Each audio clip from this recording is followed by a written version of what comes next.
Good morning, guys. So I know that we finished reading The Emperor's New Clothes last week, but as usual, after we read something, we have to take a look at the central idea. Now, just to review what central idea means, central idea is the author's message or lesson that they want us to learn after reading the story. So we differentiated that from main idea, which is more of a very short plot summary, by saying that central idea has to do with us as the reader and main idea has to do with them as the characters, right? So central idea is the one that we don't use characters' names. So it's the lesson that people should learn. So we'll usually say something like, people should do this, children should do that, adults should do this. So whatever the lesson is, should not, whatever it is that we think that we learned, right? So we did this before with our last story, and you guys did a really good job writing your paragraphs for Cinderella. So we're going to do a very similar thing this time. So you're going to write your paragraph based on the Emperor's New Clothes. Now, the most important things when you write your paragraph are to give a true central idea, right? So to not use character names, to not be too specific directly to the story. So it should be saying that we can relate to real life, right?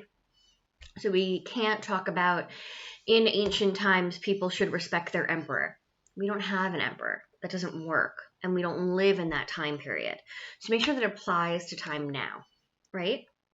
The other thing that we have to do is remember to always have evidence from the story that can back us up. Now, because we are not working directly with our text, like you're not holding it and reading it and sitting with us highlighting all together, you do not have to pull an exact quote. But what you do have to do is pull an example from the story. So an example from the story, you could easily just say, such as when the emperor is talking to the swindlers, and then kind of tell me which section you're talking about. When the child exposes the emperor, when the merchant for the first time lies and says that he can see the clothes that he can't. So you can give a specific example. Now you can't just say when the clothes couldn't be seen. That happens about 4 times in the whole story. That's not specific. So when we talk about specific examples, we're talking about examples that only happen once in the story, right? Now, this also brings us to the idea that we've talked about many times in class, that the great thing about English class is that you can't be wrong when you're talking about an idea, right? You can be wrong when we talk about spelling or capitalization or something like that, but when we talk about what you think something means, you're right, as long as that's what it meant to you.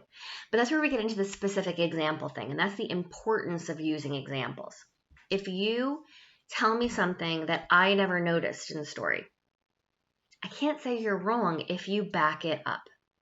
Now, if you just say something and you have no proof from the story, that's where your answer can be considered wrong, right? And this goes into something that we've talked about before, which is how this relates to conversational real life, right? So in our everyday life, we might not be talking about the central idea of a story, but we're going to be giving opinions all day long, right? Whether that is on the best way to do something at a job, whether that's that you're wanting what movie we should watch or what restaurant you should go to with your friends, whether it is something to do with a teacher or a job coach. A lot of what we talk about all day are opinions. But when we give those opinions, we often frame them as fact. So we don't have to every time say, in my opinion. So I don't need to say, in my opinion, the central idea is. I can just say, the central idea is. And because I'm the one speaking it, to assume that that's my opinion. And then we talk about what gives my opinion validity, right? Now, validity means what makes my opinion matter. What makes my opinion have any sort of say as to what other people should be thinking. And what we don't want to do is just say, because I said so, which is something that we're always tempted to do, right? Well, I'm right because I said so. I'm right because I'm the teacher. They're right because they're the parent. I don't actually care about any of that. You could be the student and you could be 100% right over the teacher. You can be the child and be right over a parent.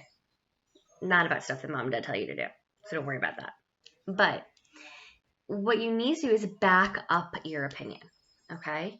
So it's kind of like if I was to have a conversation with my mother and I disagree with my mom, I don't just stomp my feet and say, well, I'm right.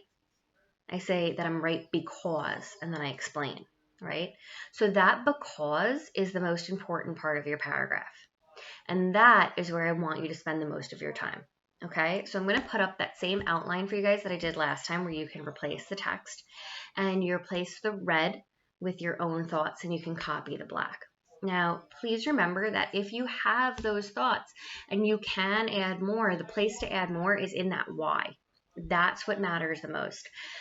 You can kind of talk about, your example, pull your example and quote it and do all that, but unless you explain how it relates to your central idea, really doesn't have the same impact. So make sure that you spend the most of your time on that why statement. This supports the central idea because. So that because statement is where you're always going to gain most of your points. And that's really the skill that we're talking about for the rest of your lives, right? Because even adults are always having to say that the way that we think is because of this and that. So I apologize, this video is a little bit disjointed. I'm pretty sure this is my third or fourth time filming it because one of the cats decided it was their favorite time to get involved. I hope you guys had a great weekend. It is absolutely beautiful outside, and I hope you are getting some time to either go outside or hang out near an open window and just kind of get some fresh air. I miss you guys, and I very much hope to see you soon. Bye.